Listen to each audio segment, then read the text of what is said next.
ജീവിതത്തിൽ പലപ്പോഴായി പരാജയങ്ങൾ നമ്മളെ തേടിയെത്തിയിട്ടുണ്ട്. ഇങ്ങനെ ചെറിയ പരാജയങ്ങളെങ്കിലും ഏറ്റുവാങ്ങാത്തരമായി ആരും തന്നെ ഉണ്ടാവുകയില്ല. ഇങ്ങനെ ഏറ്റുവാങ്ങിയ പരാജയങ്ങൾ പലപ്പോഴും നമ്മെ നിയന്ത്രിക്കാറുണ്ട്. ഓർമ്മകളായി നിന്ന് ഭയപ്പെടുത്തി പിറകിൽ നിന്ന് വലിച്ച് നമുക്ക് തടസ്സം സൃഷ്ടിക്കും, നമ്മളെ നിയന്ത്രിക്കും. അതിനാൽ ഈ ഓർമ്മകളുടെ കെട്ട് പൊട്ടിക്കേണ്ടത് അത്യാവശ്യമാണ്.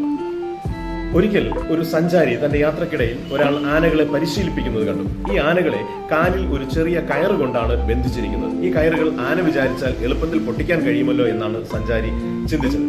ആന കയർ പൊട്ടിച്ചാൽ അത് വലിയ അപകടത്തിൽ കലാശിക്കുകയും ചെയ്യും. സഞ്ചാരി തന്റെ സംശയവും ആനകളെ ഈ ചെറിയ കയർ കൊണ്ട് ബന്ധിച്ചിരിക്കുന്നതിലെ ഔചിത്യവും ആ പരിശീലകനോട് ചോദിച്ചു മനസ്സിലാക്കി.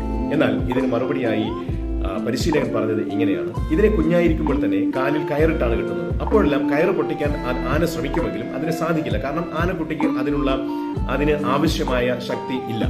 പലതവണ ശ്രമിച്ച് ആനക്കുട്ടി പരാജയപ്പെടും. തന്നെ കൊണ്ട് ഒരിക്കലും ഇത് പൊട്ടിക്കാനാവില്ല എന്ന ചിന്ത അതിൽ ഉണ്ടാകുന്നു. ആന വളർന്ന് ശക്തനായ ഒരു ഗജവീരനായി തീരുമ്പോഴും അന്ന് പരാജയപ്പെട്ടതിന്റെ ഓർമ്മകൾ തനിക്ക് കയർ പൊട്ടിക്കാൻ സാധിക്കില്ല എന്ന് കരുതുന്നു. പിന്നീട് ഒരിക്കലും ആന അതിനുവേണ്ടി ശ്രമിക്കാറുമില്ല. അതുകൊണ്ട് തന്നെ ആനയ്ക്ക് ഈ കയർ വളരെ ധാരാളമാണ്. ഇവിടെ കാലിൽ ബന്ധിച്ച കയറിനേക്കാൾ ശക്തമാണ് പരാജയത്തിന്റെ ഓർമ്മകളും മനസ്സിലുറച്ച വിശ്വാസങ്ങളും. ഇതുപോലെ എന്നോ പരാജയപ്പെട്ടതിന്റെ ഓർമ്മകളാലും തെറ്റായ വിശ്വാസങ്ങളാലും നിങ്ങളെ ബന്ധിച്ച കെട്ടുകൾ പൊട്ടിക്കേണ്ട സമയമായിരിക്കുന്നു. അന്നുള്ള വ്യക്തിയല്ല നിങ്ങളിപ്പോൾ. അതിനേക്കാൾ അറിവും അനുഭവവും കരുത്തുമുള്ള വ്യക്തിയാണ്.